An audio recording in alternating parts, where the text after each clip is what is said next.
Jadi kita punya produk namanya AI Mentor, kita injek, atau kita train istilahnya, train AI-nya itu dengan, konten-konten atau knowledge-knowledge yang berhubungan dengan UMKM. Kalau ada problem, kita coba solve bareng-bareng gitu sama AI, karena AI bisa lebih cepat gitu memberikan kita, potensi solusi.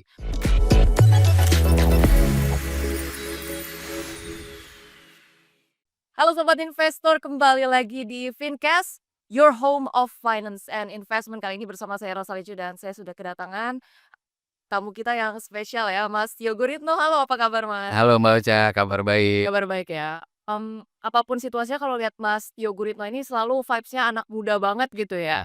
Amin. Selalu memberikan positivity dan energi juga optimisme gitu ya. Nah, Mas Tio di Fincast kali ini kita akan membahas soal hubungan antara UMKM dan AI gitu ya. Kalau masyarakat berpikir mungkin seringkali kayaknya kalau AI jauh banget gitu ya hubungannya Canggih dengan banget gitu ya. canggih banget kayaknya korporat-korporat besar aja nih yang tersentuh dengan AI gitu ya. Padahal sebetulnya UMKM ini memiliki apa ya potensi yang sangat besar untuk maju dengan adanya AI karena di tengah perkembangan teknologi ya AI ini sebetulnya apa ya ramah sekali gitu ya untuk digunakan banyak orang dan sebetulnya investasinya juga kayaknya nggak sebesar dan seheboh itu juga gitu ya. Nah, bicara mengenai Inspigo sendiri ini kan Mas kita sebutnya sebagai business learning platform Mmm, gitu ya. Nah, keterkaitan antara Inspigo yang kita semua banyak tahu, lebih ke mungkin klien-klien korporat besar, kemudian juga individual, mungkin training, buat karyawan, HR seperti itu.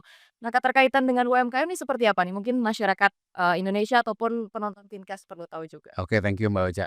Jadi, Inspigo juga membantu men-support para UMKM lewat program-program, komunitas-komunitas. Nah, di Inspigo sendiri kita menganut pembelajaran yang namanya 10, 20, 70.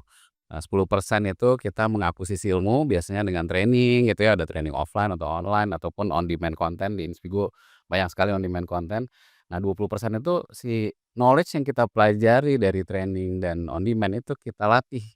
Biasanya in real life itu konsepnya mentoring gitu, kita ketemu mentor gitu ya, diskusi sama mentor. Nah, kalau di Vigo kita menggunakan itu, simulasi dengan AI. Jadi kita misalnya kita latihan jualan gitu, nah si counterpart-nya itu adalah AI tuh. Nah, kita latihan sama AI itu, terus nanti kita di-review juga hasilnya sama AI. Berapa nih performance kamu, skornya gitu, feedback-nya apa, terus apa Iya. yang mesti di-improve.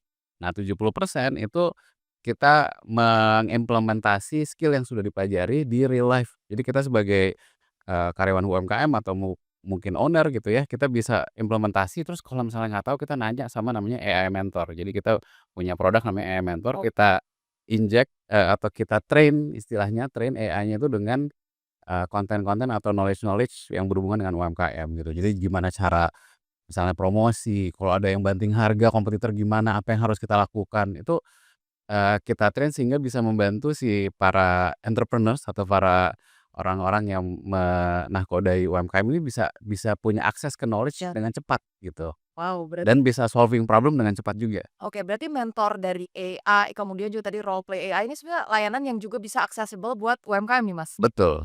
Oh, oke. Nah, bicara mengenai perjalanan UMKM sendiri ya, track record-nya kita tahu UMKM di Indonesia ini menjadi backbone dengan ada sekitar 66 juta pelaku UMKM di Indonesia, kemudian kontribusinya terhadap PDB juga sampai 61%. Nah, menurut, Mas Tio sendiri, in general, overview-nya ini sebetulnya sudah signifikan nggak sih, ataupun sudah maksimal belum pencapaian UMKM kita di hari-hari ini? Saya rasa bisa lagi ya lebih produktif ya gitu. Saya selama jadi mentor di, UMKM ini sering dapat pertanyaan yang sama, terus udah gitu, problemnya itu ya more or less mirip-mirip gitulah gitu, dan memang di kelas itu, problemnya sama, nanti naik kelas lagi problemnya mirip-mirip lagi gitu kan. Jadi sebetulnya ada hal yang menurut saya bisa dibuat jauh lebih produktif, which is menggunakan AI menurut saya. Nah, AI itu kan sebagai companion ya, sebagai mentor kita, sebagai teman diskusi kita, kita melihat AI itu sebagai tools lah, bukan, kita harus punya knowledge juga ya. Jadi maksudnya kita harus harus tetap belajar, nggak tergantung sama AI, cuma kalau ada pertanyaan kita bisa langsung tanya gitu. Banyak yang nanya ke saya kemarin misalnya, "Mas, gimana sih kita berinovasi di internal, company kita, di internal perusahaan kita dengan, investasi yang terbatas nih, tapi kita pengen ada kebaruan, ada refreshment di produk-produk kita, gimana caranya?" Gitu kan. Ya sih bisa bantu jawab di saat itu, tapi kalau dia pertanyaannya itu pas saya lagi nggak ada di situ, Oke. gimana tuh Iya jawabnya gitu iya. kan. Jadi sebetulnya knowledge-knowledge ini bisa kita kumpulkan, akhirnya bisa accessible untuk orang banyak, nggak cuma orang-orang yang ikut program itu, tapi mungkin bisa orang-orang yang di luar sana yang sebetulnya membutuhkan gitu. Jadi harusnya sih, dengan teknologi, nggak hanya AI ya, sekarang AI mungkin lagi tren dan lagi, banyak dipakai, tapi dengan teknologi saya yakin UMKM bisa jauh lebih produktif lagi. Bisa jauh lebih produktif. Nah, Mas, kalau kita lihat juga nih data terkini 25 juta UMKM ini sudah go digital disebutnya. Tapi bicara mengenai go digital, mungkin kebanyakan orang berpikirnya go digital yang penting terintegrasi dengan ekosistem digital, jualan gitu ya, kayak itu jualan online, kemudian, pembayarannya udah pakai kris misalnya, kemudian juga udah gabung di e-commerce. Tapi sebetulnya membedakan go digital dan, sudah terintegrasi dengan AI ini beda nggak sih, Mas, sebenarnya? Sebenarnya ya AI ini kan yang kita bilang AI di UMKM ini sebenarnya untuk lebih membantu mereka, meng-acquire knowledge atau bertanya gitu dengan cepat. Misalnya saya mau buka toko online, gimana caranya? Bisa dipandu gitu. Yap. Jadi saya nggak perlu naik ke mana, terus ikut training apa di mana gitu ya. Jadi ini sangat bisa simpel gitu. Jadi sebetulnya, eee, mungkin integrasi itu satu hal ya, itu kata-kata yang kayaknya tuh susah gitu mengintegrasikan. Mungkin kita mengadopsi aja, mengadopsi, teknologi baru untuk bantu kita, jauh lebih produktif karena kita bisa lebih dekat dengan knowledge-knowledge yang dulu tuh mungkin susah diakses gitu, atau cuma orang-orang tertentu aja yang punya. Nah sekarang, sudah dikumpulkan, sudah di-train AI-nya, ya harusnya bisa sangat, accessible dan, helpful ya buat banyak Oke. UMKM. Oke, mungkin banyak masyarakat juga yang berpikir nih Mas, bicara mengenai AI, investasinya tuh besar atau enggak sih? Karena kalau misalnya dilihat dari omset atau pendapatan gitu ya, 300 juta per tahun mungkin dia usaha mikro yang kecil gitu ya, tapi, bicara UMKM, usaha yang mulai menengah ini omsetnya bahkan bisa puluhan miliar juga per tahun nih Mas. Iya, kalau di awal sebetulnya nggak perlu mengintegrasikan teknologi ke dalam bisnis ya. Kalau itu kan otomatisasi segala macam itu akan cukup kompleks. Tapi menurut saya, eee, kalau ada problem, kita coba solve bareng-bareng gitu sama AI, karena AI bisa lebih cepat gitu memberikan kita, potensi solusi. Tetap kita yang harus decide ya, tapi kan biasanya kita harus nanya teman, harus nanya mentor, harus nanya ini, kita nanya, tapi kita yang decide sendiri mau apa yang dilakukan untuk men-solve problem itu. Jadi di awal menurut saya, kalau ketemu problem, ini ada namanya AI first mindset gitu ya. Kalau ketemu problem, first thing to think about is gimana nih caranya, bisa nggak sih kita tanya ke AI ini bisa bantu solve problem kita nggak gitu ya. Nah, tetap kita harus punya knowledge-nya juga, kita yang decide, jangan semuanya kita kita ikutin aja, kita akhirnya memuja AI gitu ya. Tetap kita mendesain sendiri. Nah, tapi AI first, mindset itu menurut saya bisa salah satu yang sangat mudah dilakukan, dan istilahnya sekarang menggunakan yang di luar sana juga bisa gitu ya, ChatGPT, Gemini, dan lain-lain, Claude, itu bisa, dan itu banyak yang gratis. Jadi menurut saya nggak perlu ada investasi yang gimana-gimana, tapi lebih ke mindset sih. I see, oke. Mindset-nya dulu buat AI, di mana AI ini menghadirkan efisiensi, productivity yang jauh lebih baik dan memudahkan kita gitu ya. Tapi sebetulnya Mas, bicara mengenai kemudahan-kemudahan yang dihadirkan adanya AI, ini kan kalau di bisnis variatif banget ya, mulai dari pemasarannya, apakah kemudian dari administrasinya, manajemen keuangannya. Nah ini, kemudahan-kemudahan yang dihadirkan oleh, yang tadi katakan Mas Tio itu, sebetulnya UMKM ini masih bingung gitu, mulainya dari mana dulu sih, Mas? Iya, jadi kalau menurut saya pertama kita lihat, dia sebagai kayak konsultan lah gitu ya, konsultan atau mentor, kita bisa nanya apapun. Jadi misalnya kita punya kesusahan, pemasaran, kita mau masuk ke market baru, ada satu menti saya dari Papua, dia mau masuk market di Jawa gitu, ini gimana ya caranya? Terus topik apa yang kira-kira relevan dengan, orang-orang di Pulau Jawa gitu. Karena produk kita ini sangat khas Papua, punya relevansi dengan kehidupan sehat, tapi gimana ya meng-crack market-nya gitu kan. Nah itu bisa banyak diskusi, banyak, research ya, pada akhirnya dia implement apa yang sudah didiskusikan, terus nanti dia cerita lagi kan, "Oh kayaknya yang ini kurang pas nih," gitu kan. Nah jadi bisa bolak-balik gitu. Jadi pada akhirnya mereka bisa menemukan satu solusi yang tepat gitu. Itu kan kalau di area mungkin market penetration ya. Mau product development, ada feedback ya, kemarin saya juga mentorin itu, mereka interview para customer-nya. Jadi customer yang, lumayan pernah beli maksudnya sebulan sekali, ada yang, 5 kali sebulan gitu. Jadi ada yang heavy customer, ada yang cuma regular customer gitu. Di interview, feedback-nya apa aja, nah itu di-run through ke AI, kira-kira nih pattern-nya apa ya gitu, apa inovasi yang saya bisa lakukan ya untuk, ke depannya supaya saya bisa tetap, melayani customer saya dan customer saya jadi loyal gitu kan. Nah hal-hal gitu kan, sangat bisa ya gitu. Financial juga sebenarnya bisa, tapi memang itu agak sensitif ya kan kalau menggunakan public, solusi itu kan istilahnya ya dia akan ke cloud ini ya. Tapi sebetulnya secara teknikal dia bisa baca nih misalnya pendapatan kita dalam 2023 seperti ini, Iya. 2024 sampai bulan Oktober seperti ini, itu trennya seperti apa ya gitu, di mana bulan-bulan yang ada peak-nya, terus kenapa. Nah kita bisa minta dia menganalisa gitu, kenapa jadi kita nggak perlu hire konsultan yang gimana-gimana, mereka bisa bantu kita menganalisa asal pencatatannya juga memang, rapih gitu ya dan detail gitu.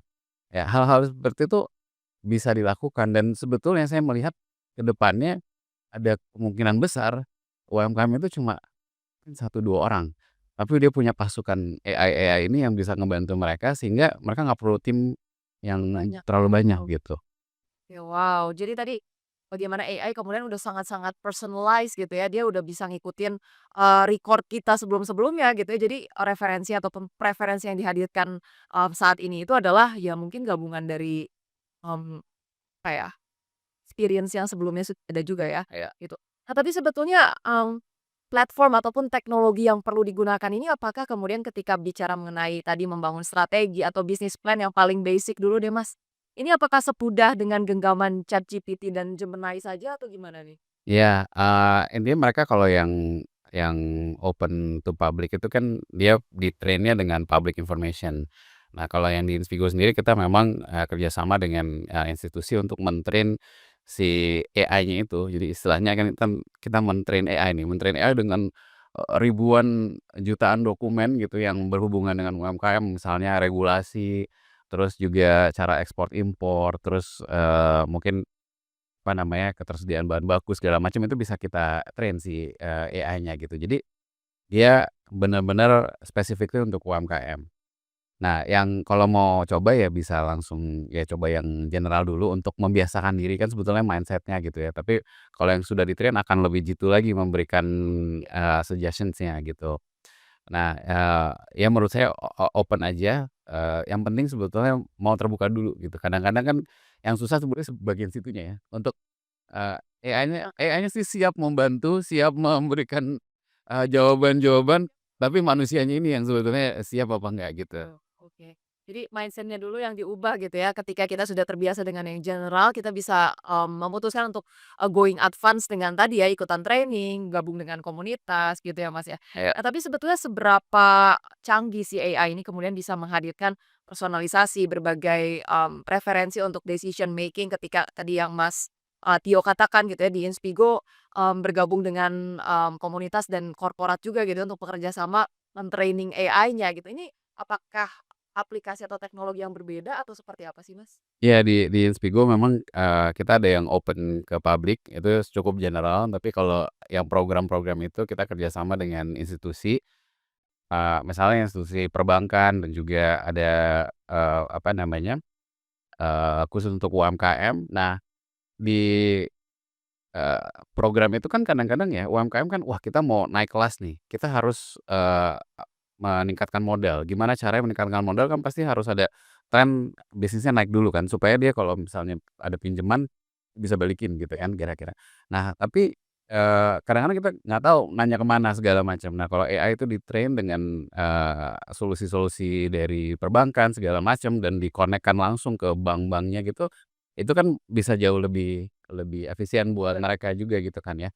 Dan ya harapannya ya yang kecil ini bisa belajar, terus naik naik, terus bisa dibantu oleh, institusi keuangan, ya lama-lama bisa naik terus gitu kan. Dan karena ini sifatnya, masif gitu ya, bisa bergerak sendiri, harusnya impact-nya juga bisa masif juga gitu. Tapi memang yang perlu di-open itu mindset-nya di awal, terus perlu dibiasakan, perlu juga, mereka ya embrace ini ya di dalam organisasinya gitu. Kayak misalnya saya, di tim saya semuanya harus pakai AI gitu. Kalau nggak pakai AI ya kamu ketinggalan karena kan ekspektasi output yang biasanya mungkin cuma satu output 1 minggu, saya sekarang expect mungkin 3 output 1 hari gitu.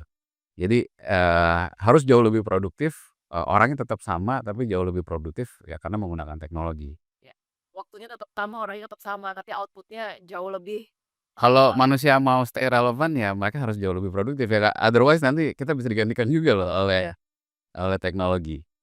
Tapi tadi bicara mengenai, mindset-nya dulu yang harus diubah. Sebetulnya kendala UMKM yang Mas Gio lihat hari-hari ini, terutama dalam, apa ya, beradaptasi di ekosistem digital. Sejauh apa sih Mas tantangannya? Sebenarnya human nature lah ya, kalau orang belum tahu benefit-nya, orang istilahnya belum terlalu termotivasi gitu untuk meng-adopt itu. Tapi begitu udah tahu benefit-nya, motivasinya naik gitu. Mungkin, benefit-nya belum terlalu terasa di saat ini atau mungkin juga belum terlalu terekspos ya dengan teknologi ini.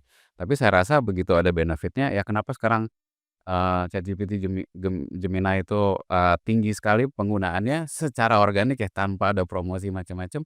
Karena orang tahu benefit-nya apa gitu. Orang banyak yang ketergantungan, kemarin ada yang mati gitu kan, "Waduh gimana nih kerja?" Gitu, ya kan. Nah nanti saya rasa UMKM akan ada di fase itu juga, yang sekarang mungkin udah punya toko online segala macam, ya dia udah terbiasa online ya mudah-mudahan bisa bisa merambah ke area itu juga. Tapi yang jelas sebagai entrepreneur kita nggak bisa stop belajar sih gitu. Jadi memang belajar needs to be enjoyable, belajar itu needs to be fun dan it's part of, our, duty gitu ya untuk belajar terus karena ya berubah, market berubah, keadaan berubah. Jadi ya dengan ditemani oleh, teknologi saya rasa akan bisa lebih mudah juga untuk belajar. Oke. Sejauh ini ada tes praktis ataupun mungkin case study nggak sih Mas, sejauh apa sih AI bisa dimaksimalkan manfaatnya oleh UMKM? Ada contoh-contohnya? Iya mungkin, beberapa contoh misalnya di sales gitu ya.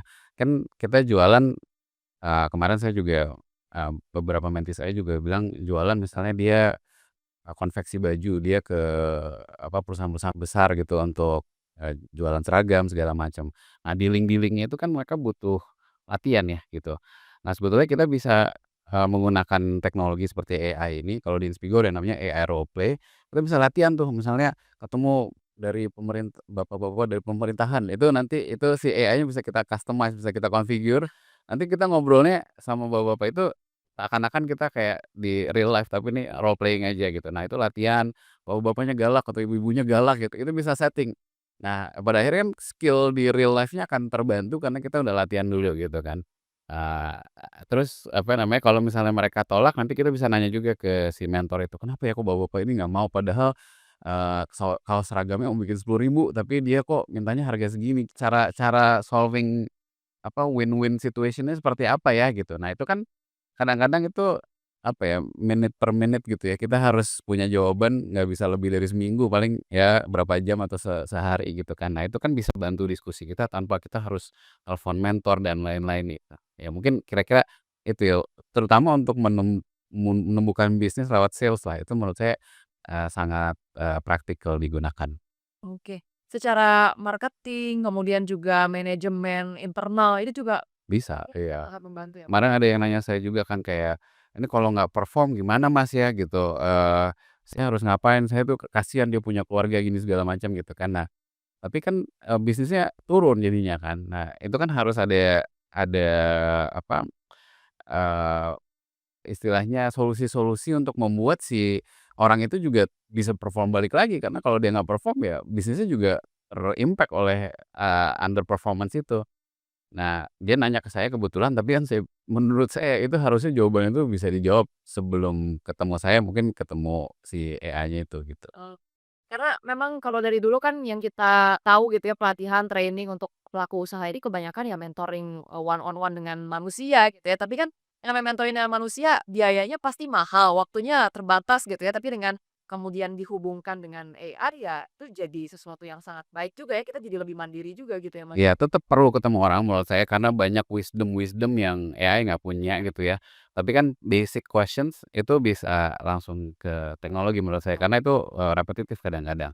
Nah nanti yang punya wisdom dengan pengalaman yang pernah jatuh bangun segala macam itu biasanya susah di-deliver dengan teknologi, itu mesti mesti dengan real person yang memang mengalami itu gitu. Jadi emosinya juga dapet, terus mungkin semangatnya juga dapat gitu. Tapi itu kan di layer agak lebih jauh lagi. Jadi di awal-awalnya bisa dengan teknologi dulu, baru habis itu ketemu, orangnya gitu. Oke. Nah, kemudian ketika UMKM ini Mas sudah punya mindset ya untuk kemudian bisa adjust dengan kecanggihan AI, mau memutuskan untuk kemudian merubah mindset tadi itu ya. Menurut Mas Tio nih langkah utama yang harus dilakukan nih mulai dari, menggunakan AI terlebih dahulu atau kemudian mencari komunitas, ke Iya. training atau seperti apa? Ya kalau menggunakan teknologinya satu sih ya, open minded dulu kan, mindset-nya. Terus kedua, di dalam menggunakan teknologi ini menurut saya yang paling penting itu adalah belajar seni bertanya gitu ya. Karena cara kita bertanya itu sangat mempengaruhi jawaban yang akan diberikan. Jadi kalau kita tanyanya ada istilah namanya, close ended question sama open ended ya. Kalau close ended kan cuma, "Ini bagus nggak sih?" "Enggak," atau "Iya," gitu kan. Tapi kan open ended, "Tolong dong ceritain gimana sih caranya untuk seperti ini," gitu kan. Nah itu cara kita bertanya, cara kita menginstruksikan AI juga, memberikan instruksi, itu juga adalah part of our training, part of latihan kita. Karena kalau kita saya kan udah di area ini udah lumayan lama, jadi saya bisa lihat orang yang memberikan instruksi tepat atau bagus sama yang biasa aja gitu, kelihatan dari results-nya. Jadi result-nya yang satu benar-benar deep, benar-benar thorough, benar-benar, detail gitu, yang satu lagi ya udah general aja. Nah sebetulnya seni kita memberikan instruksi Wow, itu memberikan cerminan waktu kita di real life memberikan instruksi ke, iya. tim kita. Jadi kadang-kadang waktu di awal ya saya menggunakan kayak generative AI, kok, hasilnya gini ya gitu ya. Terus kalau saya pikir saya instruksikan tim saya, oh ternyata saya kalau instruksikan tim saya juga nggak terlalu detail, makanya dia baliknya juga segini gitu. Nah jadi banyak refleksi yang saya alami waktu menginstruksikan AI ini kok, oh ternyata saya harus lebih detail, terus harus lebih apa ya, lebih lebar juga ya menerangkan situasinya, jadi pada akhirnya semuanya jadi keluar gitu. Nah Oke. itu menurut saya nggak banyak orang yang punya, yang mungkin akan mengalami itu sewaktu menggunakan teknologinya. Tapi itu satu skill lagi yang menurut saya harus dipelajari, adalah ya seni bertanya dan seni memberikan instruksi ya gitu. Wah, ini insight menarik banget ya, ternyata ada seni komunikasinya juga gitu ya. Ada ya kemudian output yang dihasilkan AI nggak sesuai dengan yang kita mau, mungkin pikiran kita belum interpret dengan diksi yang baik gitu ya untuk apa ya, menginstruksikan kepada AI-nya sendiri. Atau kadang-kadang satu hal bisa dengan berbagai macam perspektif kan. Jadi, tolong lihat dari perspektif ini, terus digabungkan semuanya gitu. Nah, kita juga harus bisa instruksikan si AI itu untuk melihat dari different perspektif. Kan kadang kan kita pengennya dari perspektif kita aja gitu. Nah, ya hal-hal itu sih, jadi itu menurut saya part of the learning ya, dalam menggunakan teknologi ini. Karena istilahnya teknologinya canggih, tapi gimana cara kita menggunakan teknologi ini adalah, kunci dari keberhasilan atau, fungsi dari, teknologi itu sendiri. Ya, supaya jangan kita yang jadi bergantung atau dikuatin AI, tapi kita yang lebih advance menguasai AI. Iya, jadi sebenarnya menurut saya tetap baca buku, tetap belajar training tetap harus gitu, karena itu jadi fondasi untuk kita bisa tadi bertanya atau mengulik sesuatu ya dari AI-nya. Oke. Oke, sejauh ini Mas dari Instigo sendiri punya fitur-fitur atau layanan seperti apa sih yang kemudian UMKM nih penasaran kalau saya pengen tersentuh dengan layanan-layanan ini harus gimana nih gitu? Iya, yang jelas di Inspigo banyak konten-konten pembelajaran, bisa belajar tentang leadership, tentang, apa, penjualan, sales, marketing gitu ya. Itu konten yang tadi saya bilang 10% dan itu belajar dari ahli-ahlinya, dari expert-expertnya, itu sangat bisa dibuka, bisa diakses juga oleh UMKM. Nah 10% apa 20%-nya itu adalah, mereka latihan kan. Nah latihan itu bisa dipakai juga, beberapa banyak yang open ke publik juga. Yang 70% ini, akan dibuka ke publik soon, tapi memang sekarang masih banyak dipakai oleh program-program. Tapi intinya sebetulnya kalau visinya Inspigo adalah belajar itu atau learning itu harus impacting performance. Jadi kalau kita belajar, tapi kita nggak tambah baik, berarti ada yang salah di dalam, proses pembelajaran itu. Karena belajar itu harus membuat kita, perform lebih baik dalam kerjaan kita atau apapun itu ya. Jadi, kita dari ujung ke ujung lah untuk membantu orang belajar itu nggak hanya cuma akuisisi ilmu, tapi sampai ke mengaplikasikan ilmunya, gimana caranya supaya mereka perform better. Bukan cuma dapat insights-nya, tapi aplikasinya gimana? Ya itu kan yang paling susah. Coba kemarin habis training public speaking, terus sekarang langsung jago nggak gitu kan. Kalau nggak latihan kan nggak ada Iya, iya nggak kan. ada Tapi prakteknya. latihan terus nanti kalau misalnya ada pertanyaan, ya gimana? Masa kita telepon trainernya. Nah, kan ini kan bisa tanya dengan misalnya teknologi tadi Iya, gitu. Jadi pada akhirnya dia bisa latihan lagi, role playing lagi, dan ya mudah-mudahan bisa jadi better public speaker gitu iya. kan. Tapi, yang terdekat ini ada upcoming project atau apa, dan komunitas nih yang bisa impactful buat UMKM? Iya, kita di akhir November ini kita akan launching, bersama komunitas dan institusi, eee AI mentor khusus UMKM. Jadi kita akan kita lagi proses training AI-nya, supaya benar-benar helpful karena kan selama saya jadi mentor, UMKM saya dapat pertanyaannya, banyak sekali ya gitu. Nah kita mau make sure si AI-nya ini bisa jawab pertanyaan-pertanyaan itu dan mungkin bisa lebih bagus daripada saya jawabannya. Mungkin kalau dari saya lebih banyak pengalaman-pengalaman ya, tapi kalau secara teori, mereka bisa di-train si AI-nya ini, jadi semua UMKM yang ikutan program ini di akhir November ini, mulai akhir November, itu bisa bertanya dengan AI mentor kita dan ya harapannya bisa membantu jauh lebih cepat perkembangan dari UMKM tersebut, gitu. Wow, oke. Jadi ini ya, harus tetap keep update gitu ya, pantengin aja terus, sosmed Ya, nanti saya ya di sosmed Inspigo atau sosmed saya sendiri, Tio Guritno, saya akan post kalau udah launch, nanti bisa ikutan. Oke, keren banget. Nah mungkin, terakhir nih dari Mas Tio, saran-saran atau tips, menyemangati para pelaku usaha UMKM yang seringkali banyak sekali kekhawatiran gitu ya untuk mulai melangkah, kayaknya takut, "Duh AI soal privasi data," terus kemudian juga mikirin soal gimana nih nanti kalau tenaga kerjanya semuanya tergantikan AI gitu, kayaknya banyak banget considerations-nya nih, dari Mas Tio gimana? Ya, saya nggak tahu kalau entrepreneur atau UMKM kalau pekerja digantikan sama AI nggak tahu mereka senang atau enggak ya, karena kan istilahnya mungkin jauh jauh lebih produktif gitu ya. Tapi yang jelas kalau dari sisi entrepreneur atau UMKM owner gitu ya, pelaku UMKM, menurut saya tadi ya open minded untuk, belajar sesuatu yang baru terutama teknologi. Yang kedua sebenarnya problem solving mindset-nya ini kan kita selalu punya problem ya. Kalau sebagai entrepreneur sehari itu problemnya ya banyak gitu dan kita udah terbiasa dengan problem. Nah, kita kan pengen menyelesaikan problem-problem itu dengan Yap. cepat. Nah, gimana caranya si teknologi-teknologi ini bisa membantu kita solving the problem. Nah, dari situ benefitnya akan terlihat. Lama-lama dari hanya solving problem ya bisa meng-embed si AI itu bisa masuk ke dalam, bisnis proses gitu. Itu step terakhirnya lah gitu. Itu kan kalau udah comfortable dan investasinya akan lumayan. Tapi kalau memang itu akan memberikan efisiensi dan, cost yang lebih rendah daripada sekarang, why not gitu untuk explore ya. Jadi itu mungkin tingkatan yang terakhir di mana udah mulai mengintegrasi, tapi mindset dibuka dulu, mengadopsi dan menjadikan itu habit, itu sesuatu yang kita lakukan setiap hari, itu yang menurut saya yang lebih mudah dilakukan. Nah, mengintegrasi mungkin itu yang paling terakhir. Oke, tapi mungkin terakhir Mas, terkait dengan daya saing kita sendiri sebagai tenaga kerja gitu ya. Gimana nih kita perlu, eee, beradaptasi dengan adanya AI gitu, daya saing apa yang kita perlu tingkatkan mungkin 5 sampai 10 tahun ke depan? Jadi, eee, ya kita sebagai manusia sekarang kalau secara apa, capability AI itu sudah sangat canggih dan ini masih the early version gitu. Early version-nya udah canggih banget. Nah, kita sebagai manusia tugasnya nanti gitu ya, mungkin karena saya juga sering bantu korporasi, adalah ya kita pertama harus mengadopsi teknologi ini dan meng-embrace dan juga nanti akan itu ya, kita punya istilahnya AI team gitu. Sekarang ada namanya AI agent. AI agent itu misalnya satu untuk, bantuin karir kita, satu untuk bantuin kerjaan kita. Jadi misalnya kerjaan kita sales, ya sales-nya gimana supaya lebih tinggi gitu kan. Terus satu lagi mungkin untuk mental health gitu ya, kalau saya lagi gimana nih. Satu lagi nanti untuk apa, productivity gitu. Nanti AI ini di sekarang sebetulnya udah mulai bisa, tapi belum terlalu common. Saya rasa mungkin tahun depan akan lebih common lagi. AI itu bisa dikasih instruksi, "Tiap pagi kamu cek, source ini, TV ini, segala macam, kumpulkan datanya, kasih saya tiap jam 7 pagi ya."